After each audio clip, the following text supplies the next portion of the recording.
আমাদের বিখ্যাত শিকারী সাইফুল অ্যান্ড আনোয়ার দুইজন এসেছে নদীতে মাছ মারতে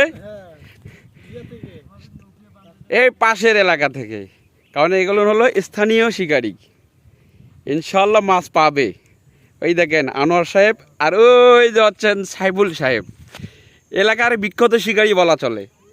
শৈলমারি ফিশিং গ্রুপের পক্ষ থেকে আপনাদেরকে অভিনন্দন। বড় বড় মাছগুলো ধরেন আর আমাদের ভিডিও একটু সাবস্ক্রাইব করেন। হ্যাঁ, মাছ শুধু মাছ হবে, মাছের লাশ ফেলে দেওয়া হবে, তাই না সাইফুল সাহেব? আনোয়ার সাহেব, মাছের লাশ ফেলে দেওয়া হবে তো?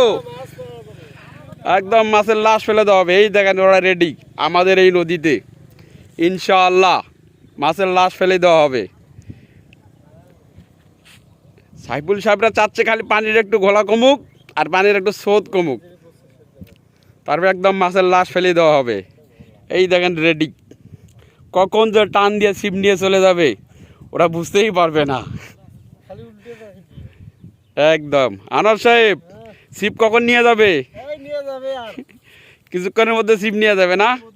মানে আমাদের নদীর আমাদের মাছ ছিপ নিয়ে যায় না, পারে না, অন্যরা ধরে যায়।